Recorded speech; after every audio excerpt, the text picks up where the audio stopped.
conservatism, low conviction rates, absence of cohesive capacity, high cost of litigation, and delay in trials. We still operate obsolete laws. Imagine the Sale of Goods Act of 1897 is still applicable in Nigeria. The statute of fraud of 1677 is still applicable in Nigeria. So there is a need for us to look at these critical issues in order to address emerging challenges. And another thing is lawmaking process is slow in Nigeria. Look at the Evidence Act 1945. It was 1945 legislation, but it was only amended in 2011. You see, there was agitation to come up with Electronic Transaction Act in 2011, in 2013, in 2015, in 2019. Only in 2023 that particularly was able to see the light of the day. This shows that we are slow in passing relevant legislation that will address problems in Nigeria. We have infrastructural challenges. One of the key infrastructural challenges that needs to be discussed here is lack of electricity. There is lack of electricity. We are talking about electricity and we are talking about technology. Information technology, of course, depends on electricity, and we are partnering with electricity in Nigeria. And let me tell you, only 53% of Nigerians have access to the internet. So it means there is what we call digital divide. Only 53%. 47% don't actually have access to the internet. There is poor and epileptic, internet services in Nigeria. And there is high cost of accessing the internet. These are some of the problems that need to be addressed in order to ensure that we have effective institutions in the country. Well, other challenges where telecommunication towers and other critical infrastructure in Nigeria are being destroyed by insurgency. And there is this persistent,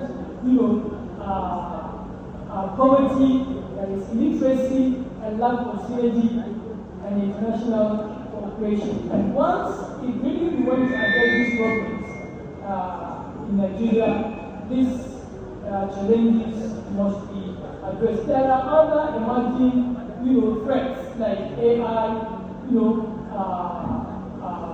fintech, crime, and digital democracy.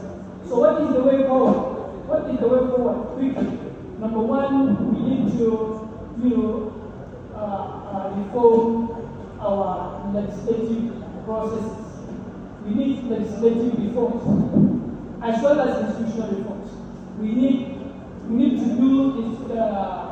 There is need for training and retraining and public awareness. There is need for reform in terms of security architecture.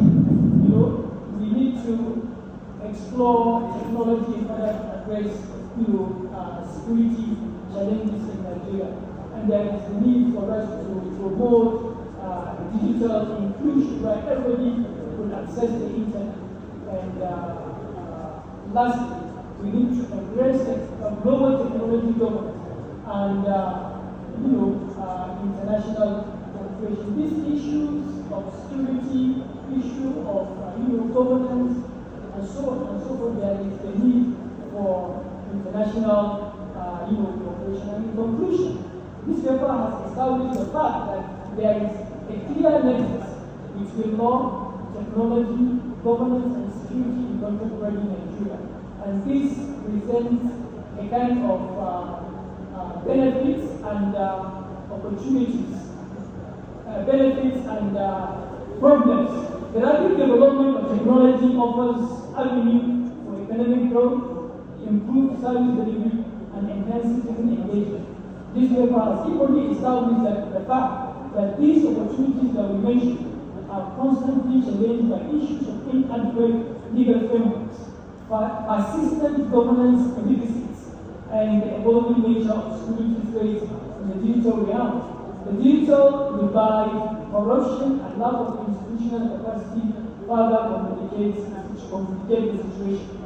To navigate this complex terrain and forge ahead, there is forge ahead. Nigeria must adopt a holistic and integrated strategy. This involves robust legal and institutional reforms, concerted efforts to bridge the digital divide, a commitment to transparent and effective digital governance, and a proactive approach to national security. Ultimately, the successful integration of law, technology, governance, and security will hinge on strong political will, sustained investment, continuous capacity building, and collaborative spirit that unites all stakeholders in pursuit of a secure, prosperous, and economically empowered Nigeria. Thank you very much. Round of Muhammad Nurudeen, in Thailand University. Please another round of applause for him. And with the kind of the chairman, Law Week Organizing Committee, Professor Tabiu Al-Mu'akkaba, permission me to members of the staff presentation for Professor Professor Muhammad. I really mean that I Prof had been here since I think we can make our seat. Thank you very much. He has been here since morning, and he was supposed to be in class with master students 1 to 2 to 4.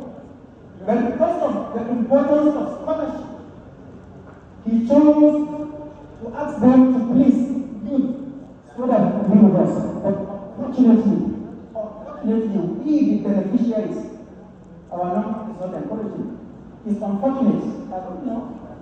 Maybe it is because most of my kids from within and outside Nigeria spend hundreds of thousands of money just to attend sessions of this nature. But I would like to use this opportunity to create members to attach more value to sessions of this nature. Professor Muhammad Nurudeen, thank you very much for the good that have been done to us. Yes, we have one discussion who is who must an active member of the just like Professor Muhammad Nurudeen. And sorry, considering the time, we'll have just 5 minutes because we have the last session, and the presenters have also been here since morning. Thank you very much. Thank you very much, sir. I think I may only use about 5 minutes. I'll try to see what I can do. It's a privilege to share the same table with my professor. He's my lecturer as well. So I'm privileged to share the same lecture this afternoon. Well, I wouldn't take much time because we have dealt with almost everything that concerns the topic. The only thing I want to add here, by way of just discussion, is the balancing of security and the fundamental right. He has talked on that topic as well. Whenever the government is trying to get security done, it must be cautious enough to understand that there is a limit to the restriction it can impose on the expression of rights and expression of right of expression. So government must not take restriction to the level where it will encroach on the fundamental rights of its citizens by the very aim of securing the populace. That is the only thing I think I can add to this robust discussion and wonderful paper. Thank you very much for this opportunity, and I appreciate you all. Thank you very much. On English Angel, I don't know, his own comments can be likened to what we call remember the classes we were taking up from the graduates what they call an abstract. They said an abstract is just like a window to your work. From the abstract one, you're able to understand what's they were endorsed, and that is what I will also consider in doing. Just like our own Professor Muhammad Nurudeen, all the start just finished. I think we take only one comment from our own Dr. Ogi from the Northwest University, and then we go to the last Dr. Ogi.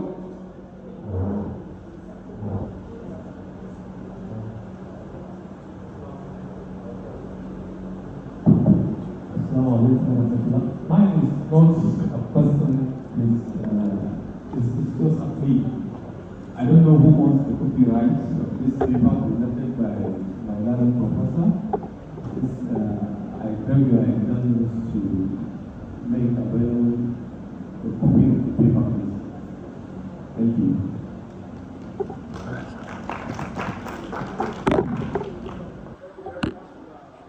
Thank you very much, Dr. Ogi, for making an application on behalf of the grant, on behalf of the grant. Thank you very much, Professor Muhammad Nurudeen. Yes. I will share the paper on the platform. I don't know how it will reach to others that are not connected to Umboku branch. Yes, they are just. I will share the paper on that platform.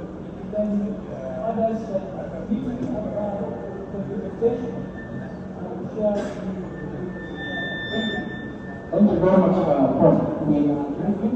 And we will try our possible across to most of our guests. The last but not the least, thank you very much.